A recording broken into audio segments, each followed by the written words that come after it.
Hello, welcome to the Mistwood Publishing Book Club. I am your host, S.R. Mowry, and today we'll be looking at The Veil of Stars, Chapter 7, Will of the Divine. Now this chapter is the second half of a battle for the North, north of Knockfjord, the Scan trying to retake their, ancestral homeland. It was taken a long time ago, but, nonetheless. So we begin with Narbad on kind of the second half of the, his part of the battle.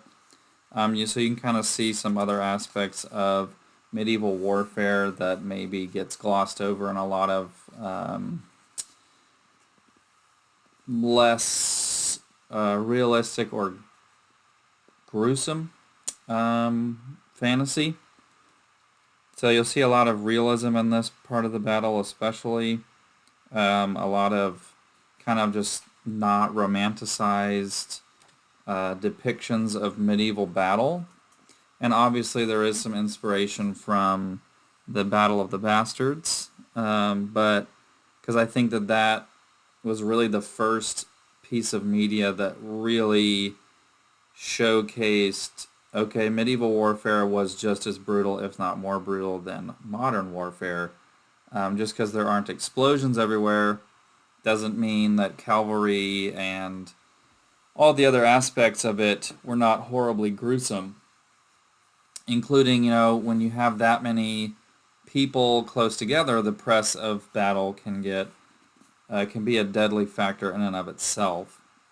So you kind of get a strong visual of how fragile life is on the battlefield, how quickly things can end, and so that's primarily That's primarily what the first section is doing, is just kind of to show a very, again, like the previous chapter, very visceral take on medieval warfare.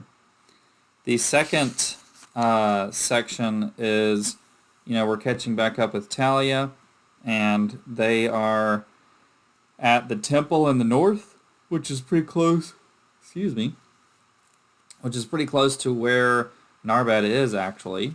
I mean, they're not too far away from each other at this point. A lot of really nice descriptions, natural descriptions, and kind of descriptions of the castle.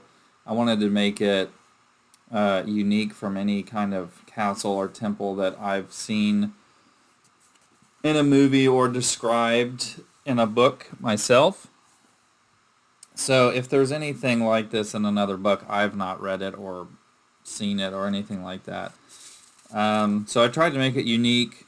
You're meeting a Gema other than Groll. So again, this is like the lowercase gods that were made after kind of the fall of a lot of the goodly races, and to kind of enhance the forces of good after a lot of Rollo's sons and daughters were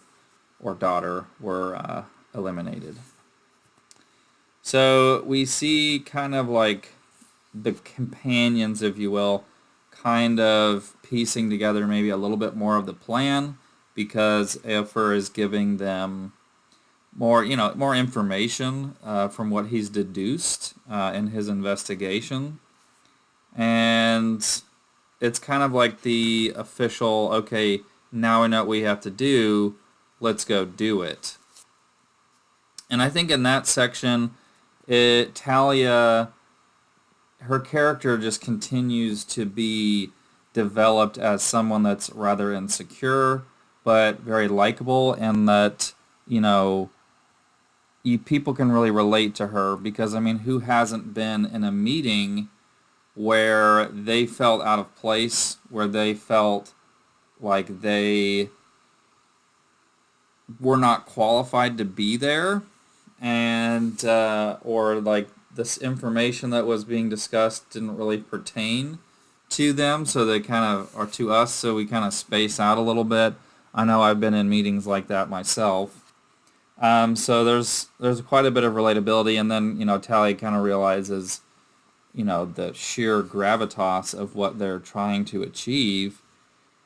And so that kind of sets in that kind of sets in quite a bit. You know, Talia couldn't help but feel overwhelmed by it all.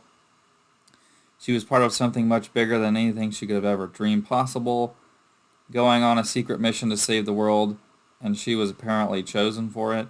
It was all too far-fetched for her. Talia couldn't possibly imagine what her contributing factor was, because, you know, Grohl said that she had a very important contributing factor. Each of the others were already accomplished as great warriors or crafters. She resolved the internal conflict by deciding that Grohl had made a mistake. But chosen she had been nonetheless. She was here in the same room as Eofor. It did not seem real, none of it. What she did know was that a lot stood in front of her and her companions. Many dangers awaited them in the unknown, many dangers.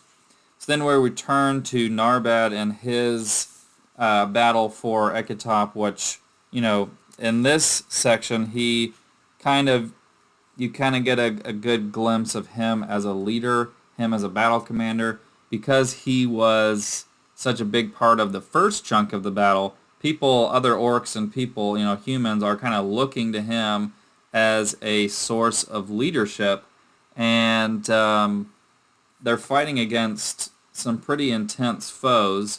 Ormriller are one of the Virar, which Firar are the goodly races, Virar are the evil races.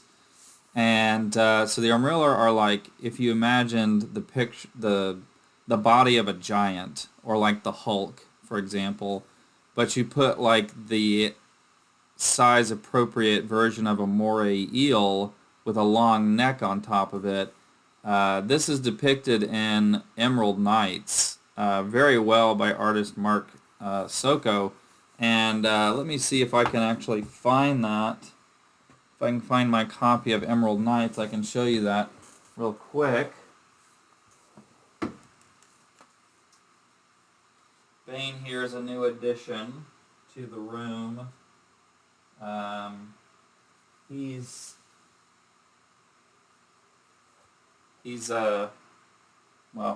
I love this piece. It's pretty fantastic. I got the glitched version. Let's see. It actually shows a pretty good view of all three of the Virar, so it's good to bring that up. Anyway, there it is.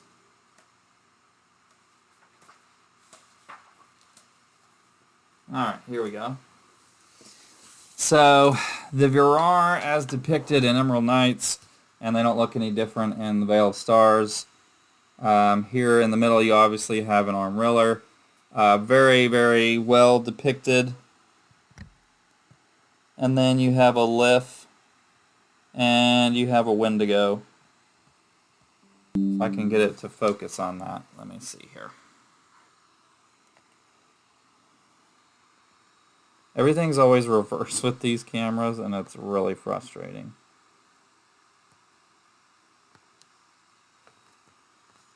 And it's like, well, you get a good look at the lift there. There's your Wendigo. And of course, they're also on the cover of the book, although I will make mention the Ormriller on the cover of the Veil of Stars. You'll notice that his neck is quite a bit shorter.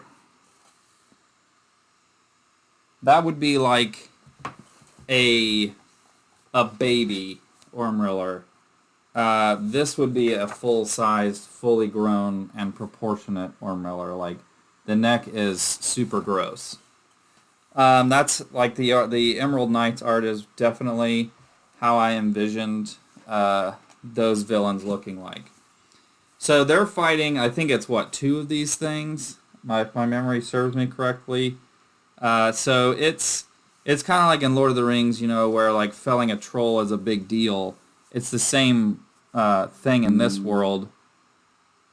I didn't want to just have, you know, the same evil races as every other fantasy book. I wanted to create my own. So Wendigos are from Native American mythology, and my Wendigos are very different than the mythological Wendigo, except for the fully evolved Wendigo, which you'll see before the end of the book. And if you have the visual companion to Florgak, you can see his fully evolved state, which is very much so more what the mythological Wendigo looks like. But the Wendigo depiction, and there's a few Wendigos on the cover, is actually pretty good on the cover. And so is the Lif depiction as well. Except Lifs are supposed to have like semi-translucent skin, but you can't really get that accomplished on, like, how do you draw that on like a cover like this? I don't know how you do that. Focus on this.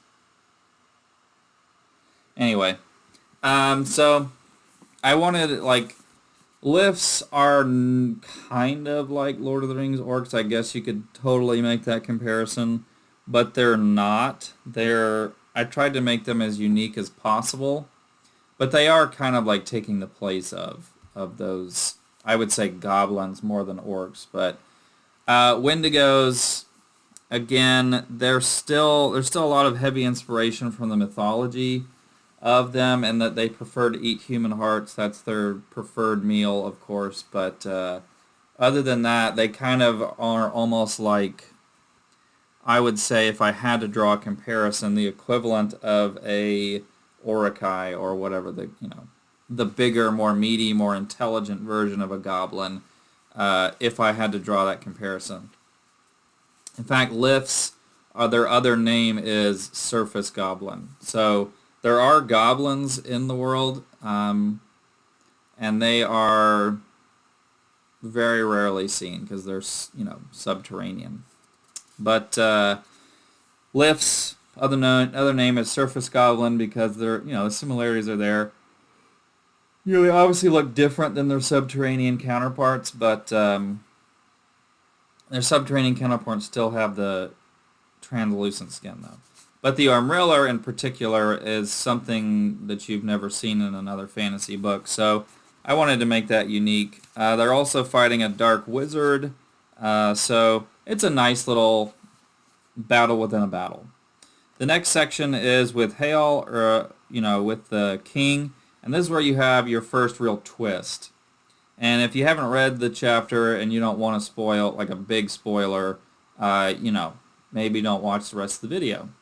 But if you do want, you already read it or you're using this as a supplement for reading, we see that Hael is betrayed, that there was going to be a coup. Turns out the nephew that Narbad got into a fight with at the bar is actually a good guy, and that the king is planning on betraying the orcs. And although the nephew probably doesn't care too much about the orcs, he's using this opportunity to overthrow his uncle. In fact, he and his conspirators planned the whole attack with the scan. So it is a bit of a twist ending, and Hael is framed for kind of being a part of the coup.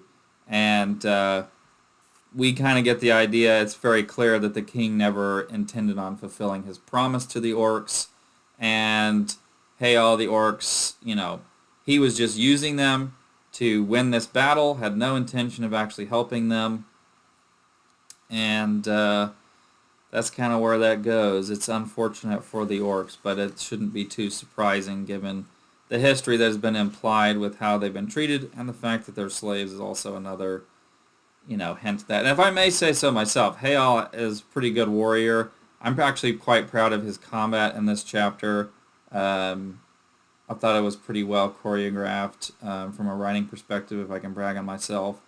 But yeah, kind of a maybe not too surprising, but maybe a little bit surprising. Okay, they betrayed the orcs, and this whole thing has been a lie. Freedom was never really going to happen. So kind of a bummer.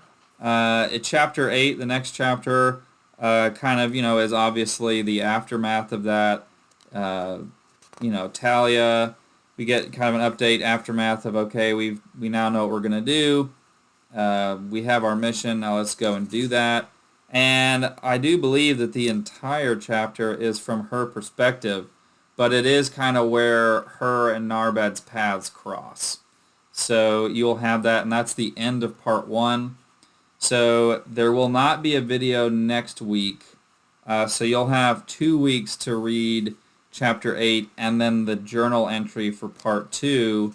And so after Halloween, we will pick up with chapter 8 and the first journal entry, and then we'll go on to chapter 9 in the week after that. So we're going to take a week off because Halloween weekend is really busy for me, because Halloween is a big deal for me. I love it. It's my favorite holiday, so I'm going to be doing Halloween-related things pretty much all week. So have a good week. I hope you enjoyed this chapter and this excursion into really part 1. You know, you're pretty much a third of the way done with the book. It might not feel like it, but you are. It probably feels like you are. No, that's chapter 9 I was looking at. Let's see. So, it's maybe not exactly a third, but I think part 2 is the longest part. But at any rate, you're done with you'll be done with part 1 very soon. And part 2 is where things get really, really cooking. So have a good 2 weeks. Have a happy Halloween. Take care of yourselves, and I will see you next time. Peace out.